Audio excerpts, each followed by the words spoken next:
कोना जीवो तोरा बीनु जान गे, जान बन के तू ले लिही जान गे। तोरा धड़कन में धर को परान गे, तोरा धड़कन में धर को परान गे, जान बन के तू ले लिही जान गे। गुमान छै ई हमरा, हम छी मिथिला के। आजकल के जो गाने आते हैं प्रभावहीन क्यों हो जाते हैं? कुछ जो नामचीन कलाकार थे मिथिला के अंदर, उन्हीं कलाकारों का यानी कि आना जाना हुआ करता था। लेकिन 2 घंटे के कार्यक्रम का उन्होंने 5.5 लाख रुपए लिया था। है कि अगर 5.5 लाख रुपया अगर मैथिली इंडस्ट्रीज को अगर मिल जाए तो शायद 5.5 लाख रुपया में कोई वेब सीरीज भी आ सकता है। बिल्कुल। आप 75,000 रुपया आपको देना पड़ेगा। नमस्कार दोस्तों, मैं बिरजू कुमार, स्वागत है आपका स्टोरी ऑफ रियल हीरोज में। दोस्तों, आज के पॉडकास्ट में हमारे स्पेशल गेस्ट हैं मैथिली गायक अमित चौधरी जी। तो आइए इनसे संवाद के जरिए इनके अनुभव को नजदीक से समझने का प्रयास करते हैं। नमस्कार अमित जी, आपका स्टोरी ऑफ रियल हीरोज में बहुत बहुत स्वागत है। नमस्कार। सबसे पहले मैं धन्यवाद देना चाहूँगा बिरजू जी आपको, क्योंकि आप स्टोरी ऑफ रियल हीरोज को लेकर के आप जगह जगह उन सभी कलाकारों के पास गए हैं और आपने उस काबिल हमें भी समझा और आप अपना कीमती समय निकाल करके आप हमारे पास तक भी पहुँचे हैं। इसके लिए मैं आपका अपने दिल से आभार व्यक्त करता हूँ। जी धन्यवाद। अमित जी, सबसे पहले हम जानना चाहेंगे कि आपका इस गायकी क्षेत्र में आना कैसे हुआ? तो मैं बताना चाहूँगा कि विगत समथिंग, क्योंकि मैं जब भी जो बोलना चाहता हूँ मैं वो कट टू कट सच्चाई बताना चाहता हूँ लोगों को। क्योंकि मान लीजिए आप जो हैं सामने वाले को कभी भी वही बताइए, क्योंकि आप किन्हीं से अगर कभी कुछ छिपाते भी हैं तो सामने वाले आपके बारे में जरूर जान जाएंगे आपकी अनुकूलता से कि आपके अंदर क्या है और क्या नहीं है। तो मैं इस संगीत क्षेत्र में विगत 1.5 साल पहले आया। 1.5 साल पहले मैंने स्टूडियो के माध्यम से अपना कुछ एल्बम करना शुरुआत किया और उसके बाद विगत मार्च 2023 से मेरे मन में ये आया उस समय कि अगर मैं स्टूडियो के भरोसे अगर रहूं तो स्टूडियो के भरोसे पता नहीं मार्केट में मैं कब आऊं और नहीं आऊं, ये खुद मुझे भी पता नहीं था। मुझे लगा कि मुझे अब मंच करना चाहिए। तो मैंने मंच करना शुरुआत किया। विगत मार्च 2023 से हमारी स्टार्टिंग मंच से हो गई थी। जी, आप एक गायक हैं, आपकी फैमिली बैकग्राउंड जो है वो किस तरह की है? हमारे फैमिली बैकग्राउंड में अगर मैं अपने बचपन की बात करूं तो बचपन में संगीत खास करके मेरे जहन में कहीं दूर दूर तक नहीं था, जबकि मेरे बड़े भाई और मेरे छोटे भाई गुनगुना लिया करते थे कभी कभी। लेकिन अचानक यही 1.5 साल 2 साल पहले अचानक मेरे मन में भी आया कि संगीत को थोड़ा सा गाया जाए। क्योंकि आप देखिएगा दुनिया में मेरे हिसाब से शायद ऐसा कोई व्यक्ति आपको ना मिले जो संगीत को ना सुन रहे हैं। हर एक व्यक्ति 99% जो है सुनना पसंद जी बिल्कुल, वो अपने पसंद के जी सुनना पसंद करते हैं। आपको पहला अपना स्टेज शो कब मिला था और किस प्रकार से मिला था, वो अनुभव कैसा था? मेरा जो पहला स्टेज शो मिला था, मैं धन्यवाद व्यक्त करना चाहूँगा अपने उस प्रिय मित्र मिस्टर पुरुषोत्तम कुमार जी का, जिनके माध्यम से मेरा पहला स्टेज शो लिलहोल सिंघिया क्षेत्र में मिला था, वो भी एक जयमाला समारोह में। और मैं उस दिन माँ सरस्वती से यही विनती करके गया था कि मैया मेरी नैया की डोर आपके हाथों में है, अब आप देखना कि मेरी नैया कहाँ तक जाती है। वहाँ पे जब मैंने अपना पहला कार्यक्रम शुरुआत किया तो उस कार्यक्रम को लेकर के खुद हमारे अंदर भी उतनी अनुकूलता नहीं थी कि मैं इस कार्यक्रम को इतना हद तक अच्छाई रूप से दे पाऊँ। लेकिन वहाँ का जो पब्लिक प्यार था वो बहुत ही ज्यादा मिला हम लोगों का, और वहाँ से लगभग मंच करना मैं कंटिन्यू शुरुआत कर दिया। अभी तक आपने कितना एल्बम वाला सॉन्ग किए हैं और वो क्या सीख दिए हैं आपको? जी, अभी तक समथिंग 10 या 11 एल्बम मैं किया हूँ अपना, जो ऑडियो ही है, वीडियो नहीं हो पाया है अभी तक, ऑडियो ही किया हूँ। और होता क्या है कि आप किसी भी चीज को जितना विगत अगर करते जाते हैं ना तो उसमें से कुछ ना कुछ आपको अच्छाई सीखने को मिलता है। दोस्तों, संवाद में हम आगे बढ़ेंगे, लेकिन हम चाहेंगे इनके एल्बम खुद के गाए हुए हैं तो एक गाना जो सबसे पसंद इनको हो वह गुनगुना दें। कोना जीवो तोरा बीनु जान गे, कोना जीवो तोरा बीनु जान गे, जान बन के तू ले लेलही जान गे। तोरा धड़कन में धड़को परान गे, तोरा धड़कन में धड़को परान गे, जान बन के तू ले लेलही जान गे। तोड़ देले अपन तू कसम, कोना सहबै तोहर देल गम।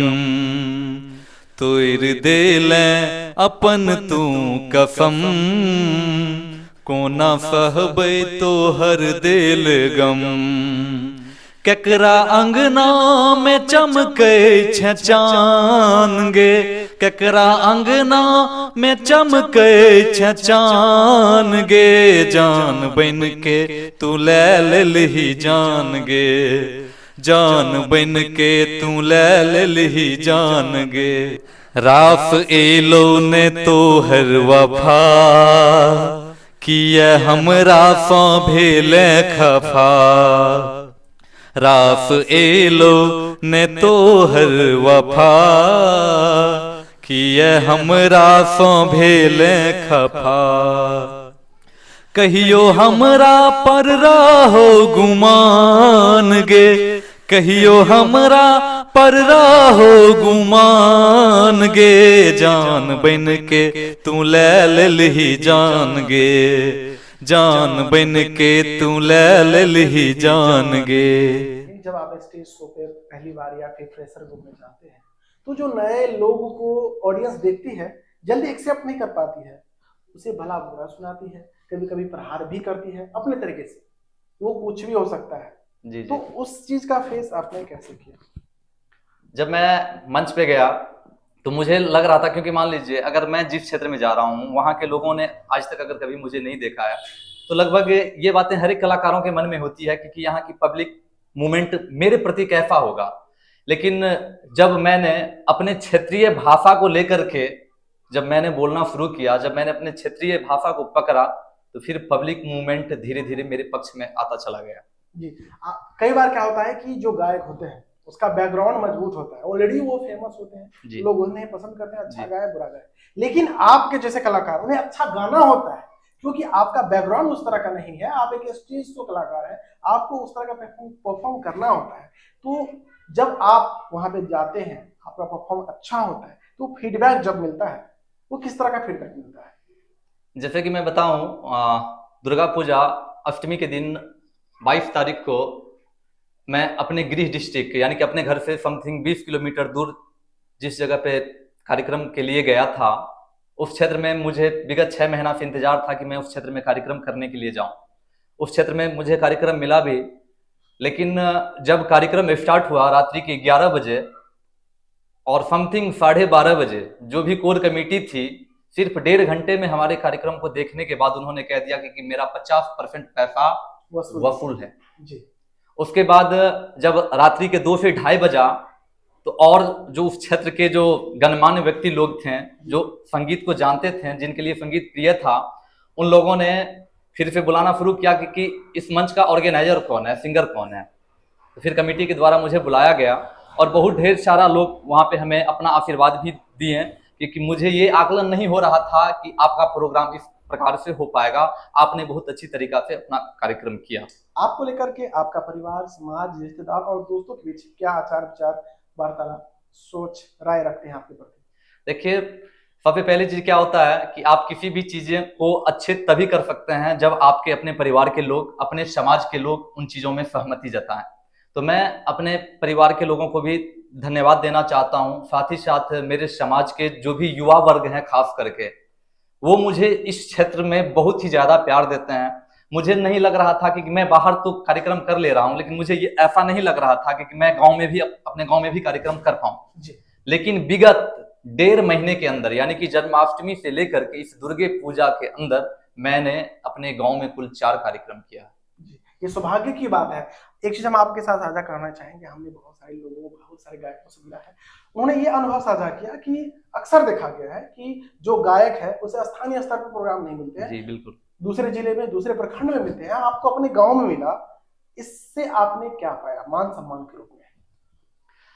जब पहली दिन जब मैं अपने गांव के मंच पे चढ़ा तो मुझे कुछ ऐसा भी फील हो रहा था, क्योंकि देखिए हर एक जगह पे 100% लोग आपके पक्ष में नहीं होते हैं, कुछ ना कुछ लोग आपके हर जगह पक्ष विपक्ष होता है, कुछ ना कुछ लोग आपके विपक्ष में भी रहेंगे जी। तो जो कुछ कुछ विपक्ष वाले चेहरे थे, क्योंकि जब आप सामने से देखेंगे ना विपक्ष वाले को तो उनका जो अट्रैक्शन होता है ना, उससे आपको आभास हो जाएगा कि लोगों का अट्रैक्शन आपके प्रति क्या है। तो जब मैं मंच पे चढ़ा तो मुझे भी लग रहा था कि पता नहीं क्या होगा, नहीं होगा, लेकिन जो लोग विपक्ष में थे उससे कई गुना ज्यादा परसेंटेज मेरे पक्ष में लोग आ गए हैं। जब मैंने अपना कार्यक्रम करना शुरुआत किया, जब मैंने गुनगुनाना शुरुआत किया। स्कूल के दिनों में कभी गाते थे, अंतराक्षरी वगैरह करते थे?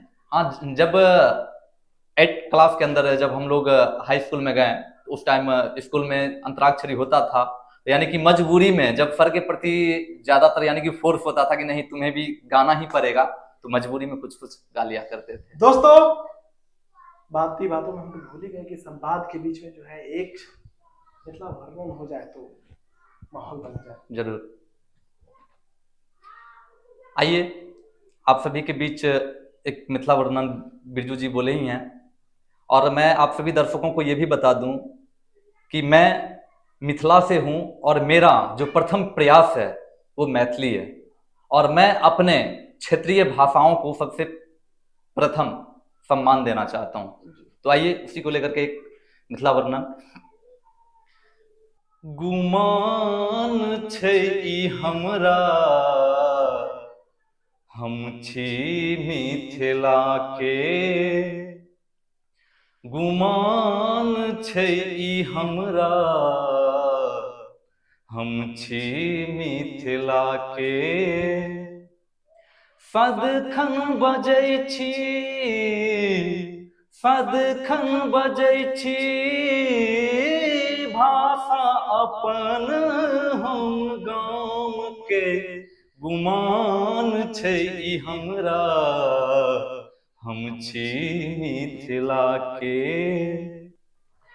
अब तो मुझे लगता है आपको बहुत गाना पड़ेगा हमें हर 2 सवाल पे एक गाना करना पड़ेगा, क्योंकि कई बार क्या होता है आप जब बातें करते हैं उससे नहीं झलकता है कि आप कैसे गा सकते हैं, और जब गाते हैं तो लोगों को प्रभावित करते हैं, तब वो आपको दिल से उस चीज का रिस्पेक्ट देना शुरू कर देता है। और मुझे लगता है आपका आवाज जो है इस चीज के लायक है, और मुझे लगता है आने वाले समय में ये तो आपके लिए जो भी आपके साथ हो रहा है छोटा है, बहुत बड़ा करने वाले हैं।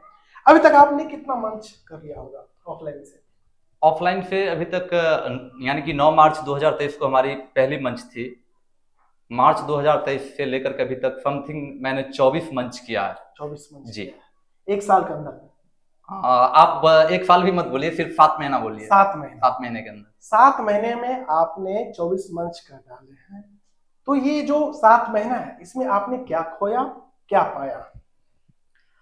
देख लीजिए होता क्या है कि आपके पास खोने के लिए दुनिया की तमाम चीजें हैं जिसे आप खो सकते हैं, और इस 7 महीने में मैंने जो पाया, और एक कलाकार के लिए जो होता है, जो अपने ऑडियंस का प्यार, वो प्यार मैं जहां जहां अपना मंच किया हूं वहां वहां मैं अपने उम्मीद से ज्यादा अपने दर्शकों का प्यार पाया हूं। एक चीज हम आपसे पूछना चाहेंगे कि अक्सर देखा गया है कि अक्सर जो नए कलाकार हैं वो स्टूडियो की ओर रुख करते हैं जी, और आपने ऑफलाइन स्टेज की ओर रुख किया। ऐसा क्या देखा जो रुख किया? स्टूडियो की तरफ भी रुख किया, लेकिन आपको लगा नहीं हमें इस तरफ ही जाना है, क्या कुछ ऐसा सोच रहा होगा आपका? देखिए ये सोच मेरा इसलिए रहा कि मुझे मंच की ओर रुख करना चाहिए, क्योंकि मान लीजिए अगर आप स्टूडियो के माध्यम से अगर आप अपने ऑडियंस के बीच आते हैं तो फिर उस ऑडियंस को इतना तो जरूर इंतजार रहता है कि मैंने जिस भी गायक का या मैंने जिस भी कलाकार का सॉन्ग अभी तक सुना है, गीत सुना है, वो कलाकार मेरे सामने कभी मंच पे कैसे आए। और एक्चुअली होता क्या है कि स्टूडियो के अंदर आपको वोकल में ऑटो ट्यून की भी आवश्यकता पड़ जाती है। बिल्कुल बिल्कुल, वही जो एक अलग चीजें होती है, और मंच एक ऐसा चीज है वो वहां पे सिर्फ और सिर्फ आपकी रियलिटी ही रहेगी। जी जो आपके अंदर है वही चीजें वहां पे होगा, वहां पे कोई ऑटो ट्यून नहीं होता है। और मंच अगर आप करना शुरुआत करते हैं और मंच से अगर आपको पब्लिक, आपका अपना ऑडियंस अगर प्यार देना शुरुआत कर देता है तो वहां से फिर आप निरंतर आगे निकलते रह जाइएगा। और ऐसा ही मेरे साथ भी हुआ है। जी। पहली बार जब हम कोई भी काम कर रहे हैं, अक्सर वो कैमरा से रिलेटेड हो तो हालत खराब हो जाता जी। है। तो जब आप पहला स्टेज शो कर रहे थे या एक दो तीन किए, तो वो अनुभव कैसा था आपके लिए? जी, मैं आपको बताऊं, जब मैंने पहला स्टेज शो किया था तो विगत 3 घंटे तक मेरे चेहरे पे स्माइलिंग नहीं थी। जी क्योंकि ना, घबराहट। हाँ, बार बार ऐसा लग रहा था कि क्या पता मैं गलती ना हो जाए। मैं सही कर रहा हूँ या नहीं कर रहा हूँ। जी कभी कभी ऐसा भी होता था कि पब्लिक मूवमेंट देखने के चक्कर में कोई लाइन में भूल भी जा जी, करता था। सोच सोच के गलतियां कर देते थे। जी जबकि अगर आप चाहते तो गलती नहीं होती, लेकिन ये सबके साथ होता है। जी। अब कैसा होता है? अब तो जैसे ही मंच पे चढ़ना होता है तो मंच पे चढ़ने के बाद मुझे तो ऐसा ही लगता है कि चाहे जो कुछ भी हो, जी जो भी ऑडियंस हैं, जो ऑडियंस हमें देखने के लिए आए हैं, तो ये हमारी सौभाग्य की बात है जो ये लोग अपना समय निकाल करके हम जैसे व्यक्तियों को देखने के लिए आए हैं। तो मैं मंच पे चढ़ने के साथ ही मैं अपनी पूरी जान झोंक देता हूं कि मैं अपने ऑडियंस को ना खुश ना कर पाऊं। जी जहां तक हो मैं अपने ऑडियंस को खुशी दे पाऊं। जी। आप एक लोक गायक हैं और स्पेशली मैथिली को बढ़ावा दे रहे हैं। इसके अलावा आप अन्य भाषा में भी गाते हैं?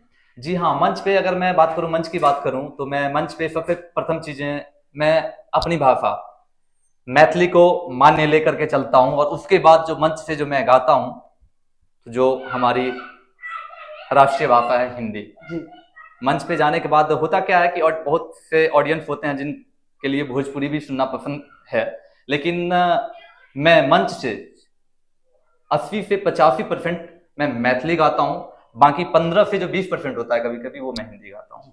दोस्तों, हम पॉडकास्ट में आगे बढ़ेंगे, लेकिन हम चाहेंगे बीच में एक मधुर आवाज में आपके एक और सॉन्ग जो आपको पसंद हो, मैथिली, भोजपुरी, हिंदी, कोई भी गुनगुना दीजिए मुखर। आइए एक प्यारा सा सॉन्ग हिंदी में ही।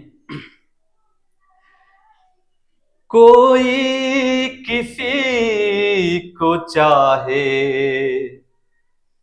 फिर क्यों गुनाह समझते हैं लोग। कोई किसी को चाहे फिर क्यों गुनाह समझते हैं लोग। बेगाना आलम है सारा।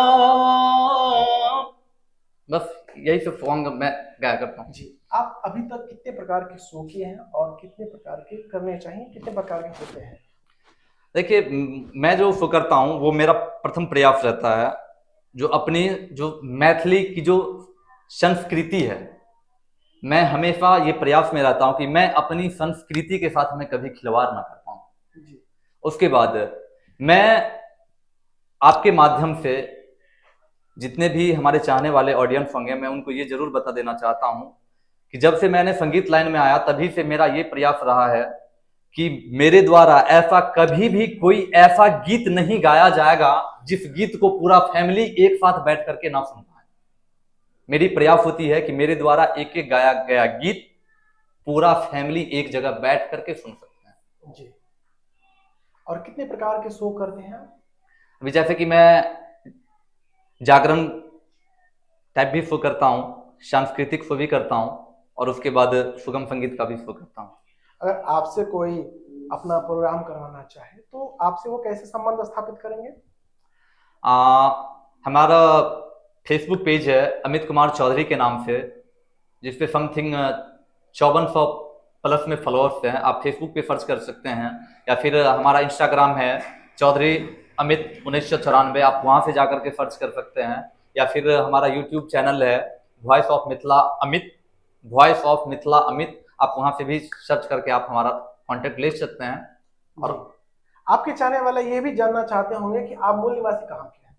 जी, मैं मूल निवासी सहरसा जिला के अंतर्गत ग्राम गंडोल, पोस्ट बगवा, थाना महिषी, जलई ओपी के अंतर्गत बिहार का रहने वाला हूँ। आपके जो प्रोग्राम होते हैं वो कितने किलोमीटर के दायरे में संभवतः होते हैं और कितने दूर तक आप जा सकते हैं? मेरा प्रोग्राम अभी तक संभवतः 50 किलोमीटर तक के रेंज में हुआ है और मेरा प्रयास है कि जहां जहां हमारे अपने क्षेत्रीय भाषा मैथिली के चाहने वाले लोग हैं, मैं उन सभी जगह तक पहुंच पाऊं। आप पूरे टीम के साथ जाते हैं कि सिंगल में भी जाते हैं, दोनों क्राइटेरिया अपनाते हैं? जी इसका नहीं, क्या तौर तरीका होता है? अभी तक तो मैं जितना भी कार्यक्रम किया हूं, मैं वो पूरी कार्यक्रम में अपने पूरी टीम के साथ किया हूं। जी। टीम में कितने मेंबर होते हैं? जी, मेरी टीम में जैसे कि एक मेल गायक में मैं खुद हो गया, उसके बाद एक फीमेल गायिका होती हैं जी। और 4 म्यूजिशियन होते हैं, यानी कि ऑर्गेन, ओक्टापेड, नाल और प्लस तबला। आपको अगर प्रोग्राम करवाते हैं तो हम कितना बजट सोच के चले? देखिए, होता क्या है, जैसे कि मान लीजिए अगर आप ऑन जागरण टाइप के प्रोग्राम अगर आप करवाना चाहते हैं, तो जागरण टाइप में होता क्या है कि झांकी, तो मेरा प्रयास यही रहता है कि मैं जहां पे कार्यक्रम दूं, हमसे पहले जो भी लोग उस टाइप के कार्यक्रम उस जगह पे दिए हैं, तो मैं उन चीजों को क्रॉस करूं। उन चीजों को क्रॉस करने के लिए आप हमें अपनी टीम में अच्छे कलाकारों को रखना पड़ता है। जैसे कि अगर आप जागरण टाइप का अगर कार्यक्रम करवाना चाह रहे हैं, अगर आप झांकी वगैरह इंक्लूड रखना चाहते हैं, तो उसमें समथिंग 70 से 75 हजार का बजट एक दिन का आता है। जी। मिथिला के बढ़ोतरी में, विकास में, इंडस्ट्री के विकास में आप अपनी भूमिका को किस तरह से देखते हैं? जहां तक की बात रही मिथिला इंडस्ट्रीज की बढ़ोतरी की भूमिका में, तो हमसे जहां तक बन पाएगा मिथिला इंडस्ट्रीज को बढ़ावा देने में, मैं वहां तक अपना योगदान दूंगा। हमारी मिथिला इंडस्ट्री किस प्रकार की है, किस तरह की है, उसे किस तरह की होनी चाहिए?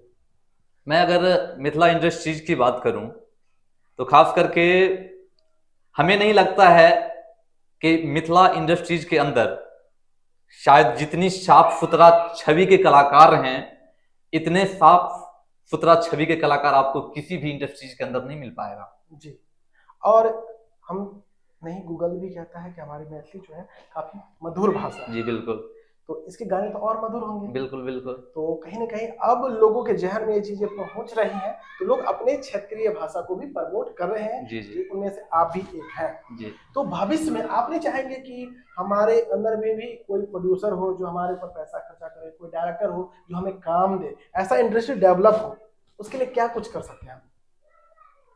देखिए, खास करके अगर मैथिली इंडस्ट्रीज की बात की जाए, तो अभी अगर जैसे कि हम बात करेंगे बॉलीवुड इंडस्ट्रीज हो या फिर भोजपुरी इंडस्ट्रीज हो, उस इंडस्ट्रीज से बहुत पीछे तो अभी जरूर चल रहा है मैथिली इंडस्ट्रीज। और जैसे कि मैंने कुछ दिन पहले विकास जा बीजे भैया का एक वीडियो देखा था, और मेरे आइडियल हैं वो भी, उनका एक वीडियो देखा था, वो क्लिप किए थे, फेसबुक पे ही पोस्ट किए थे।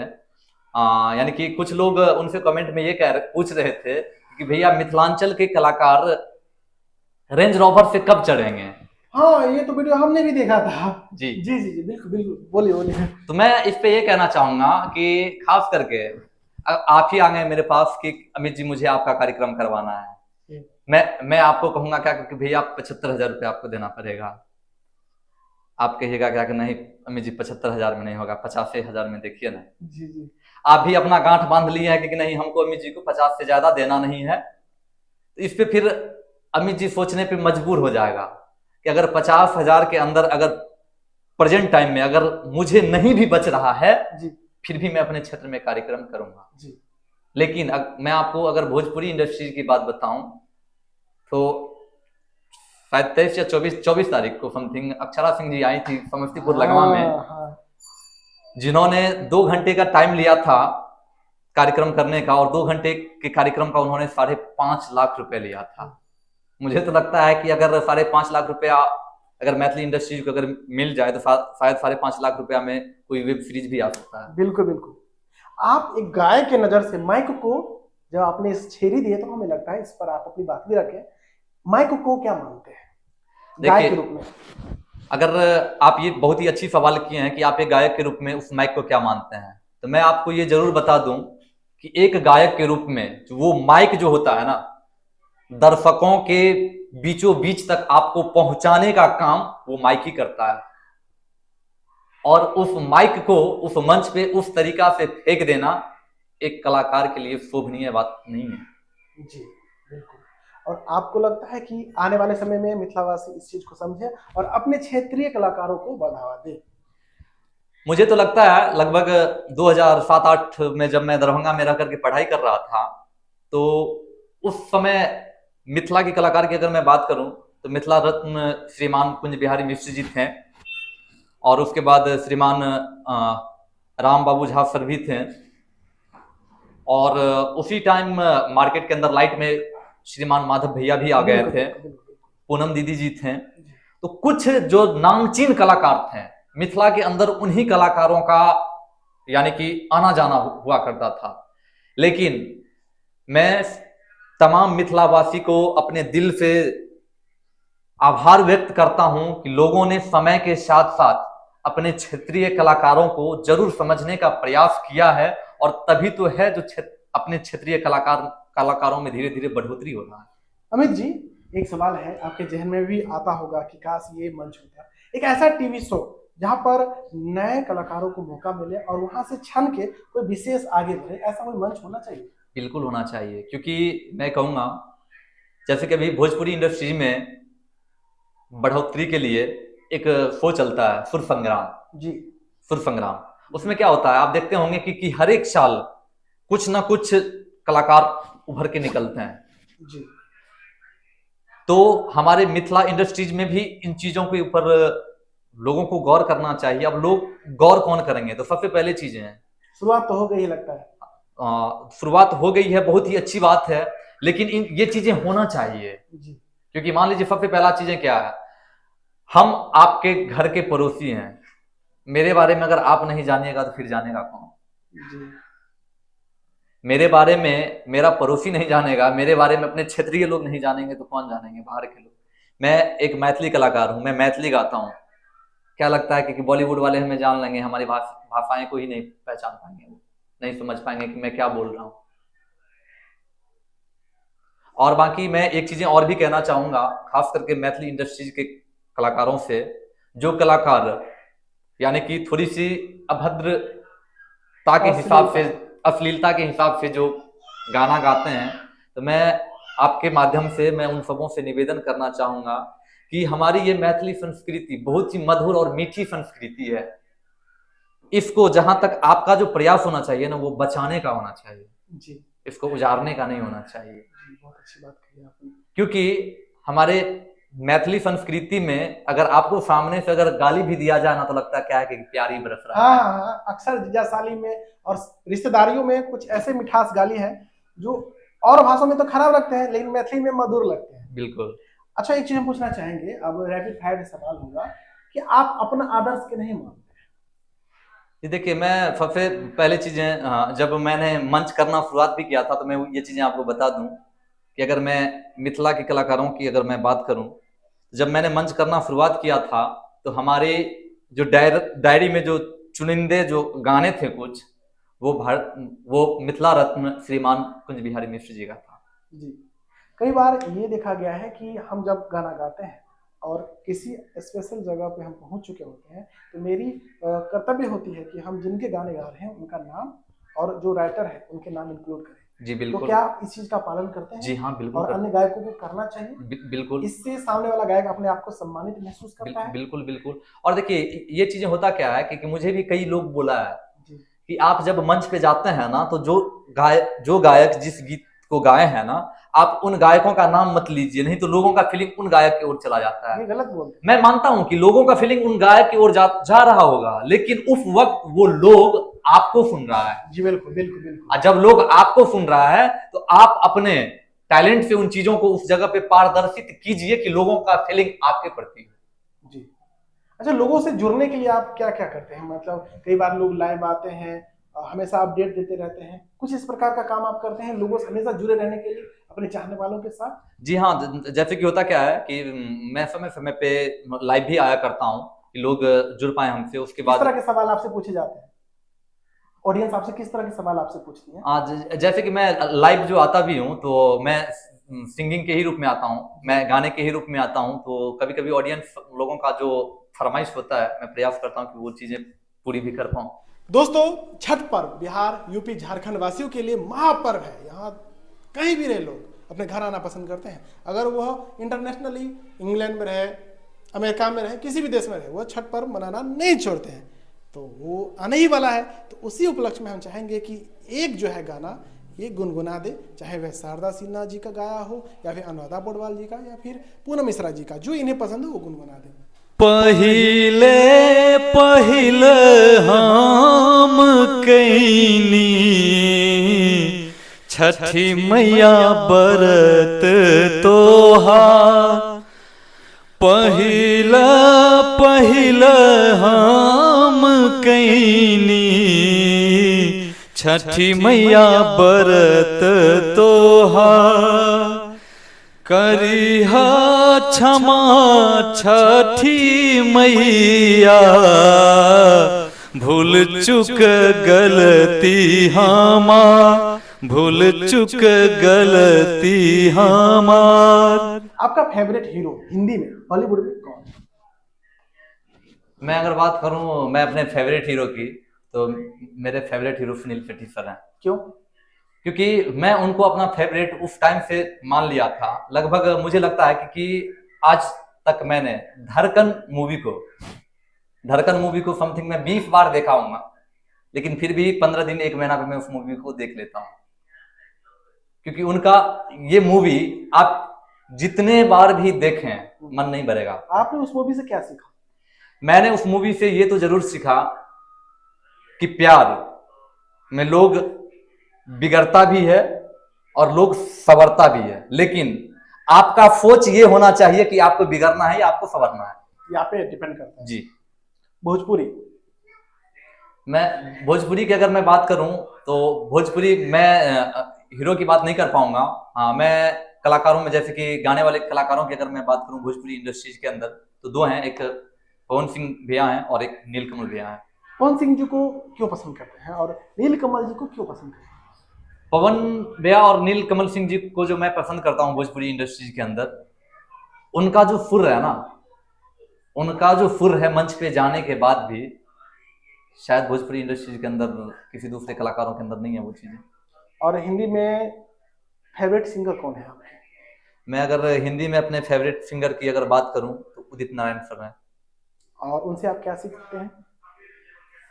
उनसे हम यही सीखते हैं, जैसे कि मान लीजिए अभी तक संभवतः 4 भाषाओं में उदित नारायण सर अपना प्रस्तुति दे चुके हैं, यानी कि में भी गा चुके हैं, मैथिली में गा चुके हैं, मिथिलांचल के तो हैं ही, मैथिली में भी गा चुके हैं, बॉलीवुड तो गाते ही हैं, भोजपुरी भी गाए हैं और नेपाली भी गाए हैं। मैथिली में आपका फेवरेट सिंगर कौन है? मैं अगर अभी प्रेजेंट टाइम की अगर बातें करूं मैथिली में फेवरेट सिंगर की, तो मिथिला रत्न श्रीमान कुंज बिहारी मिश्र जी हैं। आपका स्वभाव किस तरह का है? मैं अगर अपने स्वभाव की बातें करूं तो मैं ऊपर वाले से भी हमेशा यही मांगते रहता हूं कि मेरे अंदर ऐसा एटीट्यूड कभी मत देना कि हमसे हमारे सामने वाले कभी नाराज हो जाएं। जो कलाकार, जो गायक नए हैं या फिर अनुभव ज्ञान के हैं, इस फील्ड में आना चाहते हैं, आप उनके लिए अपने अनुभव के आधार पर क्या कुछ कहना चाहेंगे? जो भी नए कलाकार इस फील्ड के अंदर आना चाहते हैं, तो सबसे पहला चीज आपके अंदर लगन होना चाहिए कि आपको करना क्या है। जी। क्योंकि कहा जाता है कि अगर आप मान लेते हैं तो हार जाते हैं, कि मान लीजिए हम हार गए, और अगर आप ठान लेते हैं तो आप जीत भी जाते हैं। बिल्कुल बिल्कुल बिल्कुल। तो आप अपने आप में ये चीजें ठानिए कि हमें इस फील्ड में आना है और हमें इस फील्ड में अपना नाम कमाना है, जैसे भी हो, जैसे भी हो, बस गलत तरीका ना अपना, गलत तरीका नहीं हो, क्योंकि वो आपको पकड़ता है, जकड़ता है, छोड़ता नहीं है। जी बिल्कुल जी, क्योंकि एक दिशा में जाने के बाद आप उसी दिशा में चलते रह जाइए, मुड़ के वापस आने का कोई ये नहीं, कोई ऑप्शन नहीं रहेगा। वन वे डायरेक्शन है। और गलत तरीका में होता क्या है कि गलत तरीका से अगर आप काम करना शुरुआत करेंगे ना, तो उनकी मंजिल उतनी ऊंचाई तक नहीं होती है, बहुत जल्दी चले जाते हैं, लेकिन खत्म भी हो जाता है, एकदम मिट्टी का पहाड़ होता और है। आपका जो अच्छाई वाला सीन है वो धीरे धीरे चलता है। जी और बिल्कुल, वो खत्म कभी नहीं हो पाता। जैसे कि कई शारदा सिन्हा जी हैं, आदरणीय शारदा सिन्हा जी हैं, उनके गाने हर छठ पर्व में बड़े ही मधुरता के साथ बजाए जाते हैं, मतलब मन मधुर, क्या बताएं, मतलब शब्द नहीं है। जी जी सही बात, वो हो जाता है। लेकिन आजकल के जो छठ पर्व के गाने आते हैं वो एक सप्ताह में खत्म हो जाते हैं। इस पर मुझे लगता है कुछ आपको बोलना चाहिए। देखिए सबसे जो पहली चीजें है ना, जो आपके एक एक शब्दों में मिठास, जी। आपके गानों के बोल ऐसे जरूर हों कि सामने वाले अगर सुने ना तो उनके यहाँ पे नहीं, उनके यहाँ पे अटैक करे। जी क्योंकि यहाँ पे अटैक करने से होता क्या ना कि ये मानसिक है। इसमें 24 घंटों के अंदर आप जितने ज्यादातर लोगों के साथ रहेंगे वो सभी लोगों की बातें इसमें आता है जी और फॉर्मेट भी होता जाता है। लेकिन जो चीजें आपको यहाँ पे प्रवेश करेगा ना वो चीजें परमानेंटली डाउनलोड होकर के बैठा रहता है। एक चीज हम और पूछना चाहेंगे कि जो पुराने गाने हैं अभी भी हमें काफी पसंद होते हैं, और आजकल के जो गाने आते हैं प्रभावहीन क्यों हो जाते हैं? देखिए, आजकल के जो गाने हैं वो प्रभावहीन इस वजह से हो जाते हैं क्योंकि आजकल के जो ज्यादातर जो कलाकार हैं उन कलाकारों का यही सोच ही रहता है कि मुझे मार्केट में जल्दी आना है, लोग हमें जल्दी जाने। तो जल्दी तो लोग आपको सही तरीका से तो नहीं जान पाएंगे, आप गलत करेंगे तभी जान पाएंगे। आप 10 आदमी के जीवन को आप बचा दें, लोग आपको नहीं जानेगा। आप किसी एक के जीवन को बर्बाद कर दें, बढ़िया बढ़िया लोग आपको जानना पसंद शुरू कर देगा। किसी बड़े आदमी के पीछे उंगली करना, जी उन्हें नीचा दिखाना, जी अपमानित महसूस करवाना, जी ये सब चीजें तत्काल रूप से आपको आगे बढ़ा सकती है, जी लेकिन उसी तरह से पीछे भी खींच के लाएगी, फिर आप आगे नहीं बढ़ पाएंगे। कभी नहीं। तो दोस्तों, आज के संवाद को हम यहीं पे समाप्त करेंगे, और आज का संवाद एक नया अनुभव के साथ समाप्त हो रहा है। तो अगर आप यहाँ तक देख चुके हैं तो हम उम्मीद करेंगे, अगर आप फेसबुक पर देख रहे हैं तो पेज को लाइक और फॉलो कर लीजिए, और अपने सहपाठियों के साथ, रिश्तेदारों के साथ साझा कीजिए, शेयर कर दीजिए। अगर यूट्यूब पर देख रहे हैं तो चैनल को सब्सक्राइब कर लीजिए, और अपनी राय इनके प्रति, हमारे प्रति और आने वाले जो मेहमान हैं उनके प्रति जो भी हैं वो कमेंट में अवश्य लिखिएगा। और चलिए मिलते हैं एक नई पॉडकास्ट में नए मेहमानों के साथ, तब तक के लिए आपका बहुत बहुत धन्यवाद।